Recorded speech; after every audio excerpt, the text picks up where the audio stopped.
So I will tell you this. Sometimes I like to say, like, there's two kinds of sermons, right? There's like the ice cream sermon, and then there's like the broccoli sermon. And ice cream sermon is like, oh, this is great, man. Yeah, I love that, right? And the broccoli sermon's like, well, you know, that wasn't the most fun. But here's the thing. If you only ever always eat ice cream, guess what happens to you? Yeah, well, yeah, you're not going to be in the greatest of shape, right? And so I love ice cream, and I love to serve ice cream, but sometimes we got to have some broccoli. So today's some broccoli. Can I get a what up for broccoli? Right, okay, good. No cheese. No cheese. So honestly, like, I have prayed for today. I've prayed that God would give me, the Bible says that the Spirit gives us He gives us power, love, and self-control, and I prayed for that. I prayed that I would have power to speak what needs to be said with clarity and the strength. I've prayed that I would have love to say it kindly and graciously, because what I'm going to say today, I'm going to be receiving as well, so I'd like to be nice to myself. And then finally, self-control, to say it without being abrasive or dismissive or trite. So that's been my prayer for today. So you ready? Grab that fork, let's have some broccoli. All right. So this week, Billy Graham passed away, and that was kind of a big deal. I didn't know this. I mean, it makes sense once I heard it, but he actually preached to more people than any other individual in the history of Christianity. Isn't that crazy? Like, that guy that lived, like, in our era, preached to more people than St. Paul or anyone ever, even, like, just anyone. Extraordinary. And so he lives this really long life, a life of integrity. And I think the thing that I like the most about him is that his family honored him and loved him. Like, here's the truth. Like, preachers are just like any other group of people. We know how to play the game, and we can fool anybody, right? I could stand up here and say a lot of really nice things, and y'all look at me and say, now there's a man of God, right? But my wife and my children look at me and say, you're fake.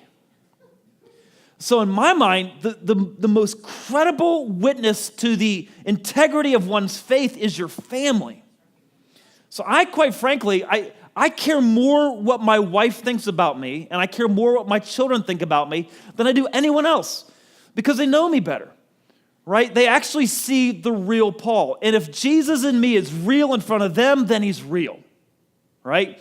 And so what I love about Billy Graham is that his family has so much honor for him and so much respect for him. And so this week I was reading some articles about Billy Graham, and I saw a headline that said, Billy Graham's nephew isn't mourning his passing. And I thought, oh, crud. Like, here we go, a trash piece on Billy Graham, because that's been happening this week. Have you all been following that on Twitter? I mean, like, people have just been ripping Billy Graham. I didn't think you could rip Billy Graham a new one, because he's like Jesus and Billy, right? But people they've been just tearing him up. And so I thought, well, here's a hit piece, so let's read it. Turns out that it wasn't a hit piece. His nephew, Daryl Graham, lives in Anderson, South Carolina. He said, Uncle Billy was the same person in private as he was in the public eye. Like, what you see is real.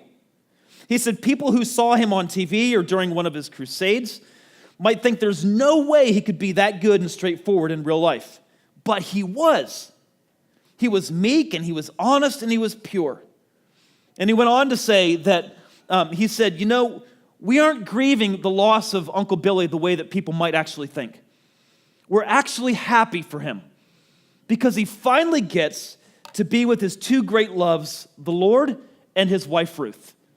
Like, man, like, can you imagine living 99 years and your family looks on and says, he was legit. She was real. Like, she acted like she loved Jesus, and she really did behind the scenes too. And to me, that's the most incredible witness ever. And that, I think, is my heart. I'm striving for that. And I think that, quite frankly, ought to be a goal for all of us. And so in just reflecting on that and, with the issue, my father last week, Thursday, went in the hospital with congestive heart failure. It's pretty significant. He's had a bad heart for years. And the doctor said, he was like, well, can I go? Can I leave? Can I go out? And the doctor said, dude, if you walk out of the hospital, whatever just happened, if it happens again, you're dead, right? So they got to go in and do a valve replacement. They actually have to open him up, take his heart out, all this stuff. So I'm a little nervous. I'm a little concerned. And after church, I'm actually going to leave pretty quickly after church because the truth is I have some unfinished business with my father that I haven't addressed yet. And I'm going to go do that today. And I was laying in bed the other night, and I was thinking about this, and I kind of had a bit of I don't know if it was a dream, but I had a dream, I'll call it a dream, that he had passed, and I was just with such deep regret, and I kept saying to myself, I wish I would have said some things to him. I wish I would have done some things to him when I had the time. And I woke up, and I realized I do have the time. And so I'm going to address that stuff today. But and having said all that, I'm thinking a lot about family. And I think a lot about it because I have a big family and I like family. And so I've been asking this question, like, what does a great family look like? What does a really great family look like? And then I have this other question, and that is, can my faith in Jesus, can my relationship with Jesus actually shape the way that my family looks? In other words, is it possible that Christians can and ought to have better families than non-Christians? That's my question. Okay? So, a lot of homes, Christian and otherwise, are filled with things like, let me just give you a list. This list actually comes from Colossians chapter 3. Which Rex taught last week. Thank you for loving on Rex, by the way. And I love Rex as well. Rex Keaton was here last week and he taught Colossians 3. So this list of things comes from Colossians 3. Let me just give you a rundown of some of these things and see if they don't sound familiar. Now, I'm a dad. I have 6 kids. So I am involved in a lot of kid stuff. I go to their school and I eat lunch with them and I hear their friends and I hear a lot of stories. And this list of things actually sounds fairly common. Let me read them to you. Sexual immorality. I mean, that could be affairs, that could be pornography, that could be anything that isn't holy and right within the sexual relationship of the marriage. So there's lots of homes that have that going on. Thoughts and conversations that are just destructive and unkind and mean and harsh. There's a lot of that going on in families. Greed, anger, rage, malice. There's slander and dirty, destructive language. There's dishonesty and lies. There's racism, dislike of people who aren't like you. There's a lot of that. And there's so much of that in so many homes. And some of those homes actually call themselves Christians, right? Some of those homes are filled with people who believe in Jesus, actually. So St. Paul writes this letter that we've been studying to the Colossians, this little church, this little group of Christians in Colossia, in the city of Colossae, and they're rookies. They're brand new. They don't know anything about Jesus. This is all new stuff to them. And he writes them this letter, and he says, look, all these things, this immorality, this greed, these lies, this selfishness, this racism, all this stuff, here's what I want you to do with it. It used to be true of you, and it still may be true of you. Even though you believe in Jesus, it still actually may be part of the rhythm of your life. But here's what I want you to do with it, Paul said. I want you to kill it. I want you to put it to death, is the word he used. I want you to stop doing these things. Like stop lying, stop being racist, stop being greedy, stop carrying on sexually with people that aren't your spouse. Like stop doing all that stuff. I want you to stop it. And then he said, I want you to start doing some new things. So this is what Rex talked about last week in Colossians chapter 3, verses 12 through 15. He said, since God chose you to be the holy people he loves, you ought to put on tender-hearted mercy, kindness, humility, gentleness, patience. Make allowance for each other's faults. Forgive anyone who offends you. Put love on. Let peace rule in your hearts. And remember, Paul said, whatever you do or say, do it as a representative of Jesus, because like he's your leader now. Jesus is your leader. If you're a follower of Jesus, if you believed in Jesus, you represent him. Wherever you go, you represent him. All right? So the question then is, if so many homes are filled with dysfunctions like, lust and destructive language and dishonesty and lies and racism and greed and selfishness, if that is a big thing in so many homes, how does my faith in Jesus actually begin to change the nature of my home? So Paul writes to families in this letter in Colossians. And some have argued that what he says is actually pretty outdated. It's irrelevant. But I'm going to suggest that a better formula has not actually been found yet for creating a home that's awesome, for creating a family that's great. Right? And I too believe that Christians ought to and can have the best family unit anywhere. Now, I'm not saying that every Christian family is awesome and does have a great family, but I'm telling you that we can, and St. Paul kind of gives us some sense of what it would look like if we do that. So, he begins by writing to a Christian wife. And I'm going to actually hang out here a lot because this is an instruction, this is counsel from St. Paul that's been misunderstood a lot.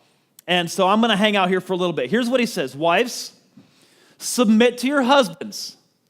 Husbands, if you look at her or touch her in any way right now, she will kill you. So just go gentle, all right? Wives, submit to your husbands as is fitting for those who belong to the Lord. Now, I would like to say, it does not say, wives, submit your husbands. It says, wives, submit to your husbands. All right? Now, this instruction from St. Paul has raised a lot of eyebrows. And quite frankly, as a dad of 6 daughters and the husband of a really strong wife, I don't like much how it sounds at first passing either. So I've made it a point to spend a lot of energy to understand what St. Paul is saying here, because there's been a lot of misunderstandings and abuses of this instruction, and there's been a backlash against it, and rightfully so in many instances. In fact, I've even heard some strong ladies that I know refer to it as the S word, right? We start talking about marriage, you're like, just don't talk about the S word, right? And it makes sense because this teaching has been misunderstood and misapplied by weak men, right? So I'm reading the biography of Albert Einstein, and I don't know, it's actually pretty interesting once you get past the science stuff, right?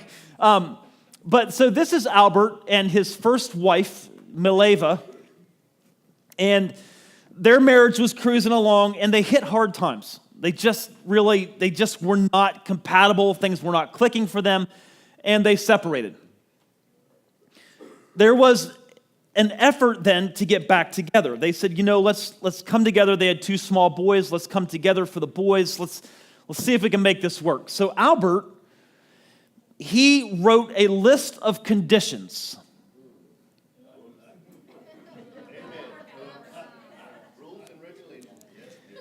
Now, I read this list to the lovely and talented Mrs. Peterson. This didn't happen in the garage. I'm kidding. So, from his biography, this is exactly the list of conditions. Again, gentlemen, I want to encourage you to sit straight with your eyes forward. Albert Einstein, to his wife, with whom he had been separated, says this: if you want to come back together, these are my conditions.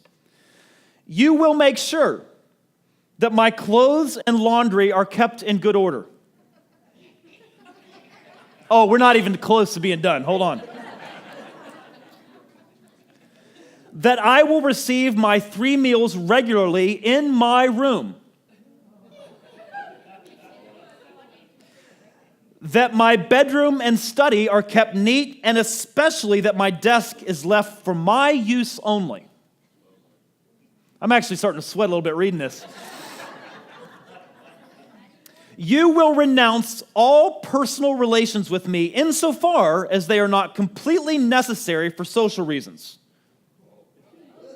Specifically, you will forgo my sitting at home with you and my going out or traveling with you.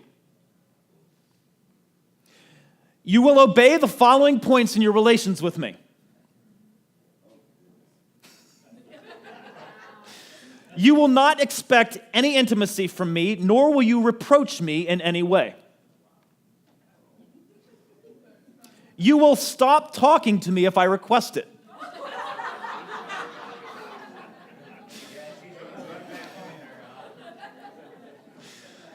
You will leave my bedroom or study immediately without protest if I request it. You will undertake not to belittle me in front of our children, either through words or behaviors. Now, you want to know the crazy thing? Mileva accepted the terms. When their friend delivered this list of conditions to her, Einstein said, there is no way in heck that she did. So he insisted on writing to her again so that you were completely clear about the situation. He was prepared to live together again because I don't want to lose the children and I don't want them to lose me. It was out of the question that he would have a friendly relationship with her. He would aim only for a business-like one. The personal aspects must be reduced to a tiny remnant. In return, he said, I assure you of my proper comportment on my part, such as I would exercise to any woman as a stranger.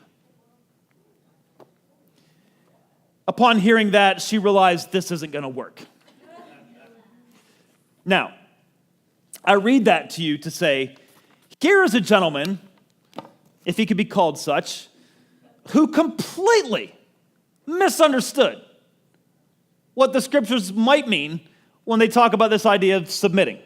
The unfortunate thing is, I would bet that you know some people who almost have moved in that direction with the husband-wife relationship, right?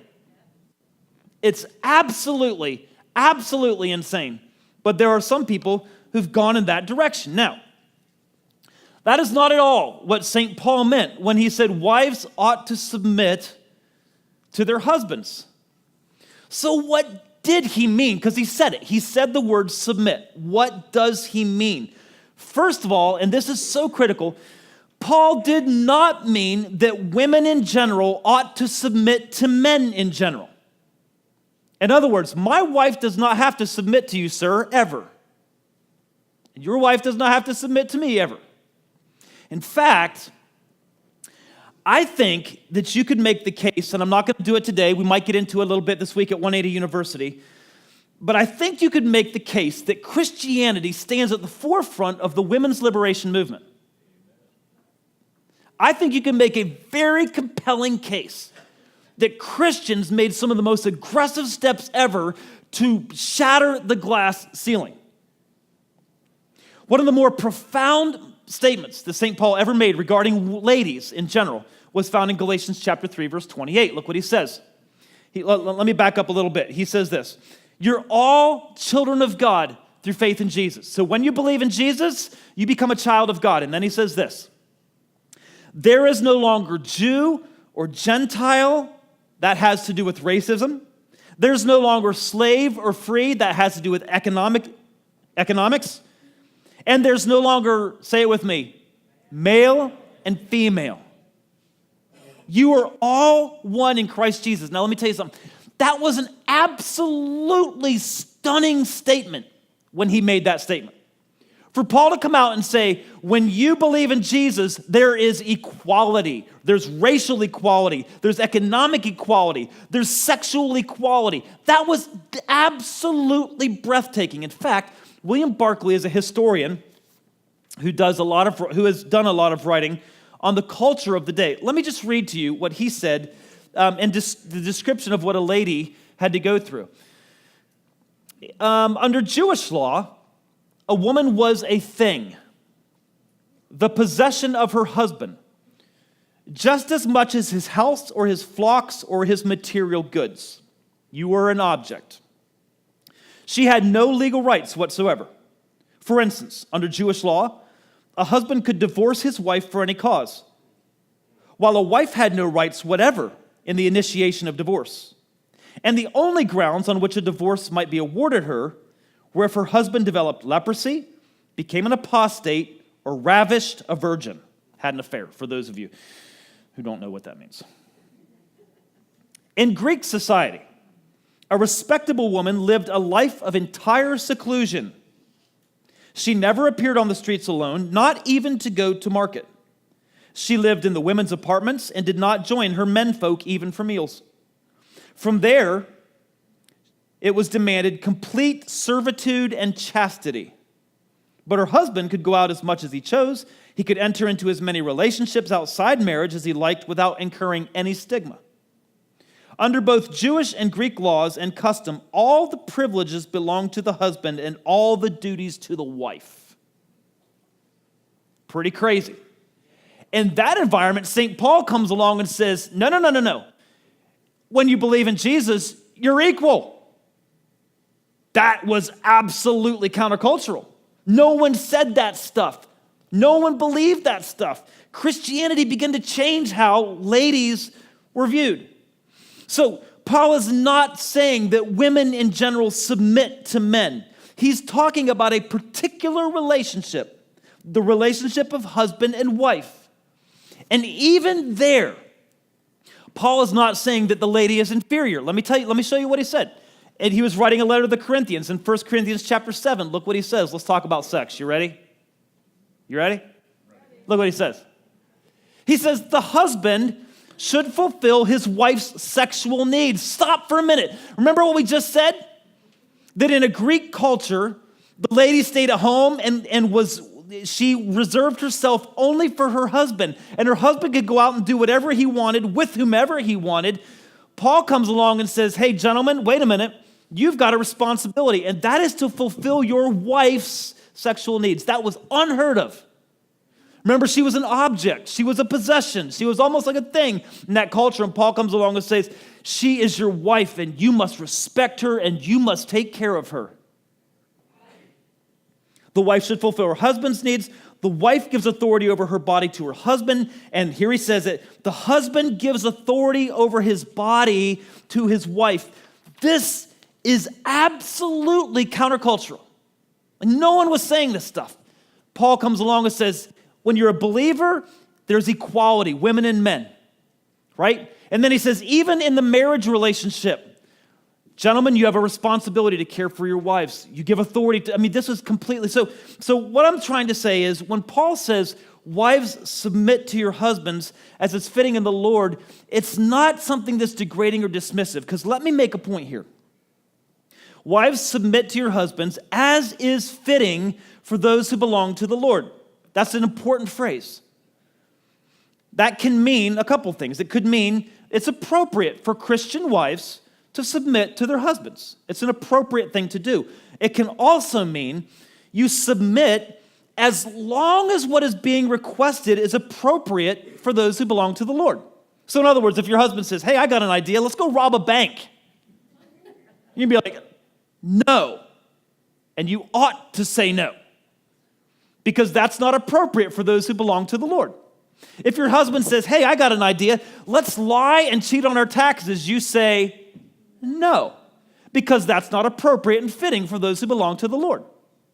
If your husband says, hey, I have an idea, and then he says something really stupid, like let's just go blow all of our money and get in debt, you say no. Because that's not appropriate and fitting for those who are in the Lord. Now,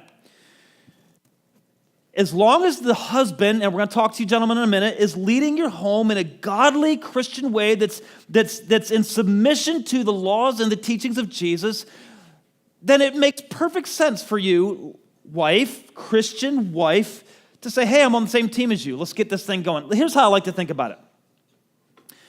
The family's a lot like a car, and someone has to drive. Can you imagine a scenario in which husband and wife are fighting to get behind the wheel at the same time? That car wrecks, right? That car is going to be destroyed because two people cannot sit behind the wheel. And the way God has structured the Christian family is the husband ought to take leadership in the home. Now, let me just say, gentlemen, don't check out on me, ladies. We ought to take the lead in our homes. Our wives do not need another child. Our wives need a man who will assume spiritual leadership. Our wives need a man who will step up to the plate and assume responsibility in the home. They should not be tasked with the chore of waking our lazy butt up and giving us a list of to-do things. What ought to be the case is that we see the thing that needs to be done and we set about it. And then when it's done, we welcome our wife into her castle, right? That is the responsibility that is ours. Our wife does not need another child. What she needs is a man. And that is the cause that God has called us to. Now listen, it is our responsibility to lead our family spiritually, financially, physically, mentally. But let me tell you, there are lots and lots of times where the best leadership decision you can make is to let your wife get behind the wheel. So for instance, when we go to school and we take the kids to two different schools in the morning, we take the little kids to the elementary school, we take the older kids to middle school, which is across town. We have 8 people to get out of the door by 8 o'clock in the morning. So there's a pretty tight schedule, a pretty tight system, and we're boom, boom, boom, boom, boom. And there's not generally a lot of margin. And Mrs. Peterson has this capacity to drive ridiculously fast and dangerous and calm. And I've discovered that the best thing I can do is to let her take the wheel on the way to school. I know that sounds like I lose man points, but it's not. If I drove like that, I would be irate. I would be yelling at people. I'd probably be saying bad words. It would be crazy, but somehow she gets in there. I mean, that's why I don't wear a Church 180 sticker on our car. Because of her. Now, don't tell her I said that, but sometimes, and listen, there's just the truth. Sherry, my wife, is a really strong lady. And sometimes the best thing I can do is to step aside and let her take leadership in a particular situation. She's an incredible lady. And gentlemen, I will tell you this. If you're too insecure to let your wife lead, your wife is not the problem. God has given you an amazing partner. And sometimes the best thing you could do as an act of leadership is to let her lead. Now, so what does Paul mean by submit? What does he mean?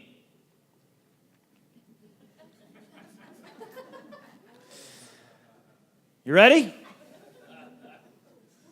There are lots and lots of fights in families because, wife, you keep picking and criticizing and tearing down with your words and your looks. You use sex as a manipulative tool, and you tear down this man whom God has called to be your husband. What your husband needs from you is encouragement, support, respect. Do that and watch what he becomes. Now, you say, yeah, but you don't know my husband. He is the guy that lays on the couch eating Little Debbie's and watching Netflix, and he is the guy that I have to provoke and prompt to do anything around the house. Find the 1% about him that you can respect and give it 100% of your attention, and watch the night that arises. Gentlemen, am I right? I can come in here and preach my guts out, and you guys say, that was amazing, man. And I say, babe, how was it? You know? And she says, it's okay. I'm like, I suck. Guys, isn't that true? Your wife's words mean so much to you. Your words can build him up or tear him down quicker than any other guy in the world. That's what he needs from you. Right? Now, Paul doesn't stop there.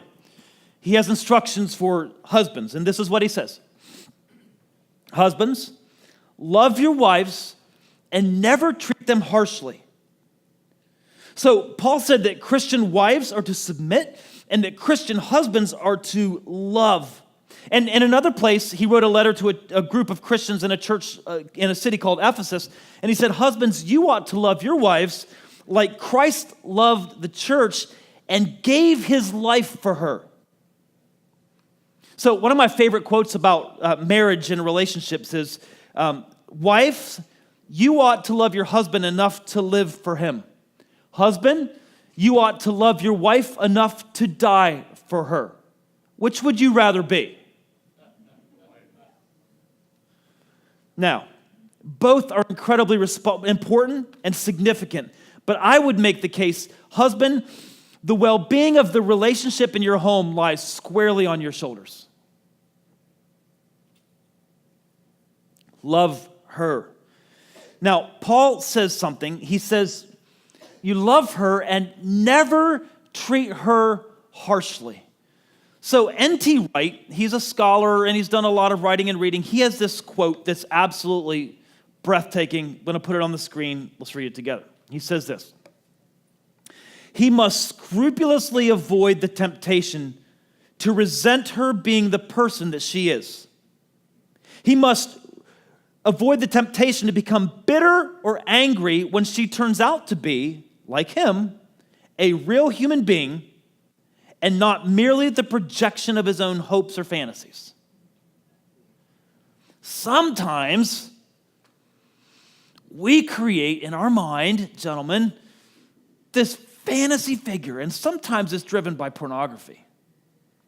And sometimes it's driven by relationships we've had in the past and experiences we've had in the past. And we create this perfect image of this perfect woman who loves us even when our attitude stinks, who makes love to us even when we haven't bathed for 3 days, who thinks we're so respectable and honorable even when we're sitting on the couch in a t-shirt that has cookie crumbs all over it. This woman adores us, right? We make up this perfect fantasy woman in our minds, and then our wife walks in. And she doesn't look exactly like that woman, or doesn't act exactly like that woman. And we become bitter, frustrated, disappointed, because she's not this person that we've created in our minds. Now here's the thing, this word for harsh, Paul says, love your wives and don't be harsh with them. It can also be translated bitter. And husbands, I've found that a bitter heart is a mean heart. And it is one to which my wife cannot submit. When I'm mean, when I'm bitter, when I'm resentful or angry, I destroy my love and my desire for my wife. See, I heard this a long time ago. It's my working definition. Gentlemen, our standard of beauty ought to be our wife. So when I married Sherry Peterson, my standard of beauty was 22 years old, blonde hair down to here, never had a child, none of that, right? You know what my standard of beauty is today? On Thursday, it was 40-year-old lady with short blonde hair and 6 kids who lives at 4656 Cascade. On Friday, it was a 41-year-old lady. That's my standard of beauty, this 41-year-old lady who's had 6 kids, and she lives in my house, and she sleeps in my bed, and she's got really short hair, and that's the standard of beauty. And you know what? Listen. There's so much liberation in that when your standard of beauty is your wife, right? It's not like I don't still see other people and acknowledge, like, she's pretty, but my standard of beauty is this. She's attractive, but she doesn't live in my house. She looks nice, but she hasn't had my children. I think her eyes look great, or her back muscles look great, but her name isn't Sherry. She's my standard of beauty, right? Now listen, I think what Paul is saying is, gentlemen, husbands in particular, we cannot allow our hearts to be embittered because our wife isn't perfect and doesn't meet our perfect creation. She doesn't meet every expectation. we allow our hearts to get embittered, and then we begin to treat them harsh. Paul said, Christian husbands, we don't do that. As a Christian husband, I am directed by Scripture to get rid of anger, resentment, and any other thing that would destroy my love for my wife. I'm called to love her with my thoughts and my actions. And you know what Sherry's told me? And Sherry is a very strong woman. I mean, she could probably submit me, right? She's a really strong woman. She says, it's when you love me, it's easy to submit and respect. But when you're mean and harsh, you set me up for failure and bring discord to our home. Billy Graham says, nothing can bring a sense of security into a home except true love. And men, the Bible calls us to set that pace. Sometimes, gentlemen, we have a tendency to be overbearing. We're there and harsh and critical and derisive. Or the other extreme, we're just absent. We're not there. We're not engaged. We're not present. The Bible teaches us as husbands we are to be present and we are to love well. And that sets the pace for a Christian home. Now, Paul has two more instructions. We'll cruise through these a little quicker. He says, children, always obey your parents, for this pleases the Lord. And I would like to add, it pleases your parents too. Right? So if you're a kid and you're in this room, God says to you, obey your parents. Listen to these people. Here's the truth. You may think they're stupid. And sometimes we are. But the truth of the matter is, we've lived a little bit, we've learned some things, and God has put us in a position to teach you. And so the scriptures say, obey your parents because this makes God happy. Now, Warren Wiersbe said something that has kind of set me back on my heels. I want to share it with you. He said, for the most part, children do not create problems. Say it with me. They reveal them. Parents who cannot discipline themselves cannot discipline their children. I mean, the truth of the matter is, if your children are dysfunctional, probably the first place to look is in the mirror. If your children are disrespectful, probably the first place to look is at your marriage. How do I treat my wife? How do I treat my husband? How do I speak to him? How do I speak to her? Am I loving her? Am I always nitpicking and nagging and disrespecting him? Am I kind to her? Or am I setting her up for disappointment because she doesn't meet this perfect standard in my head? Like, quite frankly, oftentimes the problem with our kids is not them, it's us. And so the scriptures do say, children, obey your parents, for this pleases the Lord. But let me just tell you, parents, that starts with us. Billy Graham, again, you'll notice I'm quoting him today out of honor and respect for him, but he said, a child who is allowed to be disrespectful to his parents will not have true respect for anyone. So children, the scriptures or children, folks, friends, adults, members of Church 180, right? We are absolutely responsible for creating an environment where children, it's easy for them to obey, right? And finally, St. Paul says this. Fathers, do not aggravate your children, or they will become discouraged. Now, the word translated fathers here is translated, the same word is translated parents in another place in the book of Hebrews. So it could apply to both mom and dad, but dads, let me talk to us, because our tendency sometimes is to aggravate, to provoke, to discourage, to dishearten. And let me just say, the best gift we can give to our children is encouragement, consistent instruction, love, attention. I hear dads tearing their kids down, and it breaks my heart, but more importantly, it breaks the heart of the children. I was at high school. We were taking our two girls who were getting ready to go into high school next year. We're at this high school introduction ceremony. As we're walking into the building, a friend of Reagan's, it was a guy, and he was walking with his dad, and Reagan said hi to her little friend, and the boy said, hi, and the dad said to Reagan, he's like, oh, you know him? And Reagan said, yeah. He said, yeah, I'm sorry for you. Like, dude, what the H, right? Like, why would you say that about your kid? This is your kid. He is the one who you're raising and you're poor, and you've just apologized for him? That, in my mind, is aggravating or tearing down or destroying. Dad and mom, listen, please. You are the biggest cheerleader for your child, and that means sometimes we ignore the obvious and low-hanging fruit of criticizing and tearing down and discouraging and disparaging, and we reach instead for the fruit at the next level, and we encourage and breathe love and kindness into them. So, Paul says, listen, this is what makes the Christian home more awesome than any other place.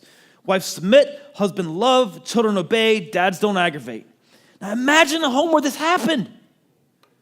This is what a Christian home looks like. It's a place of learning and love and peace and joy and encouragement. A place where we think of each other. Like, what is best for you? No, what is best for you? What is best for you? What will build him up? What will build her up? So here's what I want to do. I want you to ask yourself this question. Ready?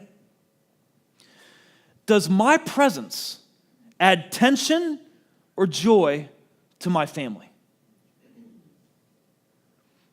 When I'm home, are things better? Are people happy when I'm home? And kids, I want you to ask yourself this question. Dads, moms, husbands, wives, does my presence add tension or joy to my family? If the answer is no, if you say, you know what, things aren't better. There is tension when I'm at home. The anger level goes up or the hostility increases when I'm at home. That can change. And that's the good news. That can absolutely change. Here's how it works. Ready? Just one slide. Pray. Ask for forgiveness. God, I believe in you. Jesus, I believe in you. I've allowed you to become the leader of my life, and yet still there's hostility in my home. Will you forgive me? And then to my wife, baby, I'm sorry. I've been a bit of a knucklehead lately. To your children, I'm sorry. I've been harsh.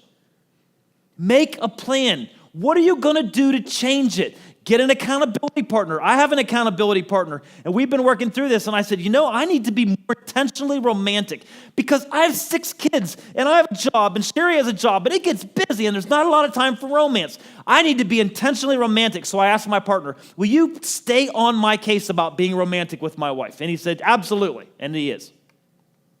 Right? Get an accountability partner, and finally this, ask for feedback. Ask your kids, hey, how am I doing? Ask your wife, ask your husband, how am I doing? Because here's the truth, things change as they change. Every time I think I got the parenting game figured out perfectly, they have a birthday and everything changes. Right? Every time I think I get the husband thing just about right, we have a schedule change and things change. So ask for feedback. How am I doing? Because I want to be better. I want to love you like Jesus loved the church. I want to give you the very best of everything. How do we do that? Now listen, I'm going to read a poem, and then I'm going to be done.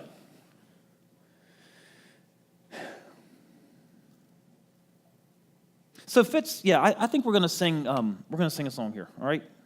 All right, we're going to sing Jesus Loves Me, all right? So here's the poem. It's an old man. He's reflecting back over a lifetime, and this is what he says. When I was a young man, I wanted to change the world. I found it was difficult to change the world, so I tried to change my nation. When I found I couldn't change the nation, I began to focus on my town. I couldn't change the town, and as an older man, I tried to change my family. Now, as an old man, I realize the only thing I can change is myself. And suddenly, I realized that if long ago I had changed myself, I could have made an impact on my family. My family and I could have made an impact on our town. Their impact could have changed the nation. And I could indeed have changed the world. Really, guys? The best way to bring change into your family is not to criticize your wife, to tear down your children, to be negative about your husband. the best way to bring the love of Jesus Christ into your home and to have the best family ever is to begin focusing on yourself.